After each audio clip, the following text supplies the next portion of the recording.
Bonjour à vous, c'est Josué et le thème du message d'aujourd'hui c'est quoi? C'est il y a une solution à votre maladie. La première chose que vous devez comprendre en tant que chrétien, c'est que vous devez enlever de votre tête le fait que Dieu met la maladie sur les gens. Vous comprenez? Écoutez, le premier obstacle à la guérison des chrétiens, c'est quoi? C'est de croire que Dieu est celui qui met la maladie sur les gens. Et moi, au début de ma vie chrétienne, c'était mon plus grand problème. Vous savez, lorsque moi je souffrais de constipation chronique, je pouvais faire 2 à 3 mois sans aller aux toilettes. Moi, j'étais content. Pourquoi j'étais content? Parce que je me disais que Dieu est en train de me fortifier pour sa gloire. Je me disais, oh, merci Seigneur pour la constipation chronique. Merci Seigneur pour l'asthme. Vraiment, oh, je suis en train de te prouver que je t'aime malgré la maladie. Ah, c'est triste. C'est triste, vous comprenez? Mais beaucoup de chrétiens sont comme ça. Pourquoi? Parce que dans ma tête, je me disais que Dieu en réalité nous éprouve, vous comprenez, à travers la maladie. En fait, inconsciemment, je me disais que Dieu me déteste, vous comprenez? Et c'est ce que beaucoup de chrétiens pensent. Beaucoup de chrétiens qui sont dans les hôpitaux se disent que Dieu les déteste, vous comprenez? Dieu ne les aime pas, Dieu les rend malades. Écoutez, soyons réalistes. Si vous aimez quelqu'un, est-ce que vous allez le rendre malade? Non, mais disons la vérité. Écoutez, j'ai ma voisine à moi, vous comprenez? C'est une dame musulmane, une femme très gentille. Même pendant le ramadan, elle m'a donné des gâteaux, tout ça. Pourtant, elle n'est pas chrétienne. Mais il ne me vient même pas une idée dans la tête de la rendre malade. Vous comprenez? Bien au contraire, ce que je souhaite pour elle, c'est une bonne santé. Pourtant, elle n'est pas chrétienne. Vous comprenez? Et elle aussi, c'est pareil. C'est une femme musulmane. Elle n'est pas chrétienne. Vous comprenez? Mais pourtant, le désir de son cœur pour elle, c'est que je sois en bonne santé. Vous comprenez? Mais écoutez, mais combien de fois plus Dieu? Combien de fois plus Dieu, mon Seigneur? Si vous savez, Dieu est attristé dans son cœur. Dieu est attristé dans son cœur. Vous êtes un enfant de Dieu. Vous êtes une enfant de Dieu. Et vous vous levez et vous accusez Dieu que Dieu vous a rendu malade. Vous savez combien de fois ça fait mal? Vous savez combien de fois ça peut attrister quelqu'un? Imaginez vous avez un enfant et votre enfant part dire à votre voisin que ma mère fait tout pour me rendre malade. Et quand le voisin pose la question, mais pourquoi ta mère te rend malade? Il répond, c'est parce que ma mère veut que je puisse l'aimer plus. En fait, vous vous rendez que la doctrine de certaines personnes, en fait, c'est de la folie. Il y a des pasteurs, ils prêchent des messages, vraiment, en fait, c'est incroyable. C'est incroyable. L'écharde de Paul. Oh, vous voyez, Paul est malade, mais c'est pour la gloire de Dieu. Vous voyez, Paul avait les maladies des yeux, mais il a prié 3 fois que Dieu le guérisse. Et Dieu lui a dit, ta grâce me suffit. Moi, j'aimerais vous poser une question à vous. Non, j'aimerais vous poser une question à vous. Vous me regardez. Vous avez un enfant. Votre enfant a des problèmes des yeux. Il vient et vous dit, maman, s'il te plaît, aide-moi. Vous allez dire à votre enfant, ma grâce te suffit. C'est ce que vous allez dire à votre enfant. Vous allez aider votre enfant. Vous allez tout faire pour l'aider. Vous comprenez? Je sais ce que beaucoup de chrétiens sont en train de dire. Il y a un chrétien qui est en train de dire maintenant, ok, mais si c'est le cas, pourquoi alors quand on prie Dieu, Dieu ne nous guérit pas? Je vais répondre à cette partie, je vais répondre à cela dans la deuxième partie de cette vidéo. Mais la première chose que vous devez comprendre, c'est que Dieu ne vous déteste pas. Vous comprenez? Dieu ne se lève pas le matin et il se dit, comment je vais faire souffrir cette femme? Dieu ne se lève pas le matin et il dit, comment je vais faire souffrir ce jeune homme? Est-ce que vous comprenez? Dieu ne se lève pas le matin et il dit, bon, je vais faire souffrir l'enfant de cette femme en particulier. Il faut que vous enleviez ça de vous. Lorsque vous voyez quelqu'un qui marche dans la rue, ce n'est pas Dieu. Ce n'est pas Dieu qui est la source de ses problèmes. Il y a même des gens, écoutez, le Covid-19, ils pensent que c'est Dieu.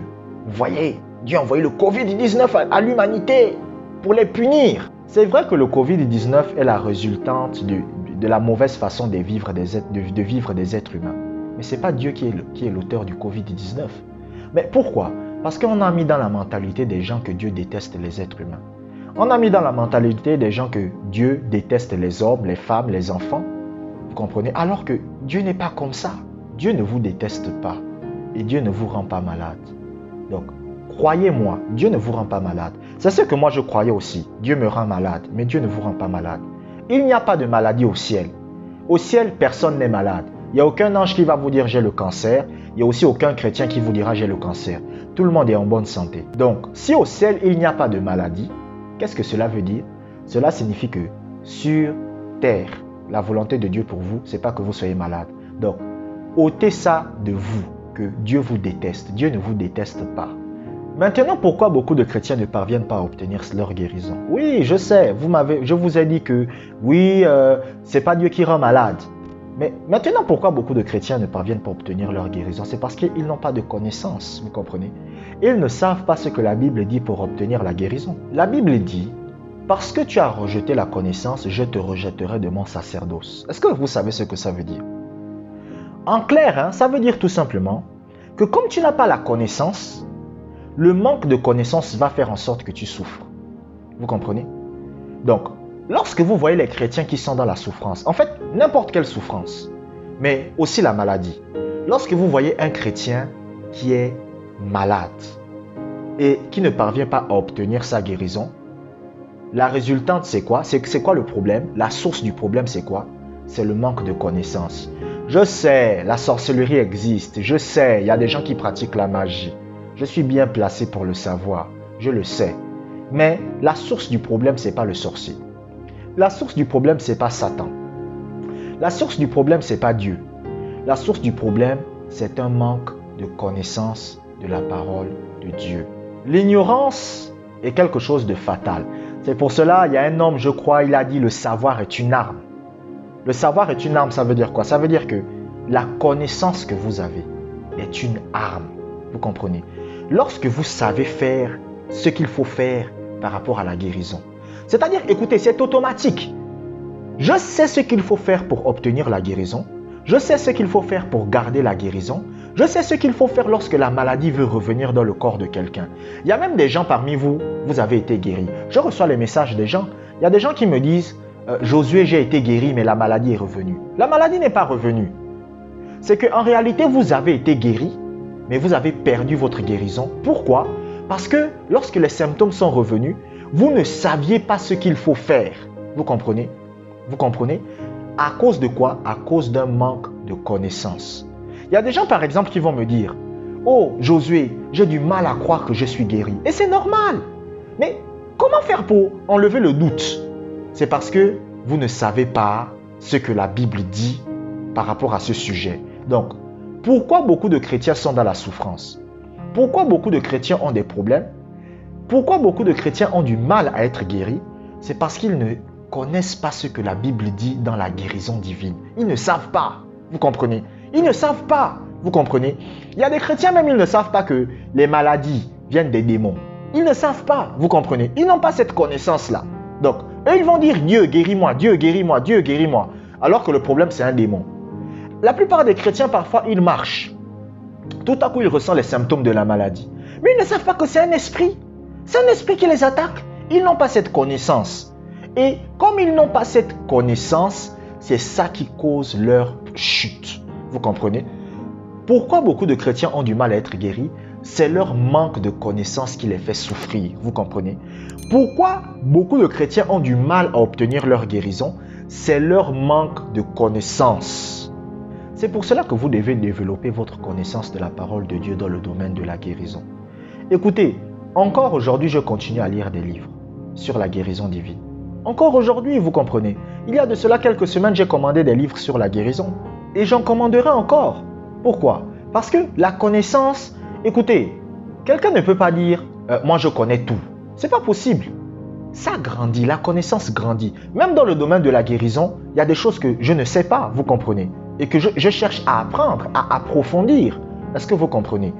Donc, vous devez développer votre connaissance de la parole de Dieu dans le domaine de la guérison divine. Par exemple, je vous prends un exemple. Comment se fait-il que quelqu'un peut être malade et il prie pour un malade, mais malgré tout ce malade est guéri? Si je vous pose cette question, comment ça se fait? Vous serez incapable de me répondre. Mais moi, je peux vous répondre. Vous comprenez? Moi, je peux vous dire pourquoi quelqu'un qui est... Écoutez, quelqu'un est aveugle. Il prie pour un aveugle, l'aveugle est guéri. Mais lui-même, il est aveugle. Si je vous pose la question, pourquoi il y a ça? Vous serez incapable de me répondre. Beaucoup d'entre vous, vous ne pourrez pas me répondre. Mais moi, je peux vous répondre. Je peux répondre à cette question. Vous comprenez? Pourquoi? Parce que qu'est-ce qui fait la différence? C'est la connaissance. La différence entre les chrétiens qui parviennent à obtenir leur guérison et les chrétiens qui ont du mal à obtenir leur guérison ou qui ne parviennent pas à obtenir leur guérison, c'est le manque de connaissance, tout simplement. C'est le niveau de connaissance. Pourquoi moi j'ai obtenu ma guérison? C'est à cause de ma connaissance. Écoutez, c'est pas parce que Dieu m'aime plus que vous, j'ai l'habitude de le répéter, mais c'est parce que c'est la connaissance de la parole de Dieu dans le domaine de la guérison que j'ai. Et en appliquant cette connaissance dans ma vie, je parviens à obtenir ma guérison facilement. Donc, développez votre connaissance de la parole de Dieu dans le domaine de la guérison divine.